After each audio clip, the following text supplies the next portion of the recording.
Oh, it's getting chilly out here. It was warmer earlier when I did my first rant. Not rant, but really my own little talk, my little YouTube talks. I think I'm gonna start doing this more, especially as the weather gets warmer. But it's getting a little chilly, so this is another thing that I wrote that I just wanted to share with y'all. And it's about how I developed discernment, right? I wrote this all down, so we're gonna make it nice and quick. If I'm quiet around you, it's not because I don't have anything to say. It's most likely because I'm discerning you. Discernment is a habit, right? It's built on pattern recognition. And a lot of people be calling me a spirit guide, but I don't be doing that spirit energy mumbo jumbo. But discernment is a gift. It's an anointing. And people always ask me, how do I know things? How can I predict things? How am I always right? Well, I'm done gatekeeping. This is how discernment works. 1, self-awareness. To have discernment, you have to know yourself first. Not just your surroundings or other people, you have to know yourself. And that does not happen overnight. This was built on years of journaling, years of prayer, years of knowing who I am. Look, I'm gonna get there. For me, it took prayer and introspection and a lot of studying my own reactions. Joyce Meyer said something once that never left me, and she said, your reactions say more about you than your problems do. It's so easy to read a person by how they react because their reaction shows what bothers them, what matters to them, and what's in their heart. If you have no awareness to your own reactions, discerning someone else's will be nearly impossible.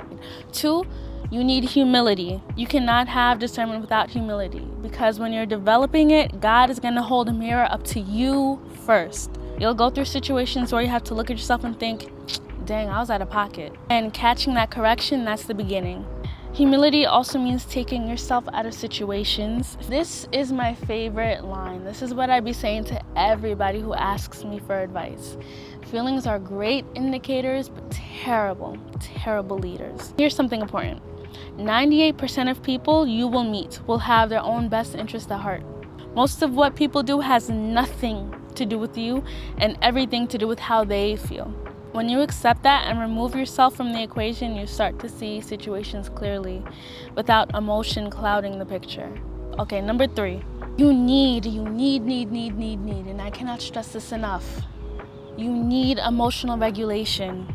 This one is rare. Most people don't have it. I don't even fully have it, but it's everything. When your emotions are your guide, you make decisions based on how you feel in the moment, and feelings are fleeting. People without emotional regulation are constantly chasing something, validation, acceptance, purpose, identity, but they're not making real decisions towards those things. They're making quick fixes that feel good temporarily but solve nothing long term. I know people living this out. A woman who's felt inadequate her whole life, so she builds her identity around being chosen. And when she's not, she spirals. Men who felt purposeless and filled that void with meaningless things that left them feeling even emptier. The temporary feeling never solves the deeper problem.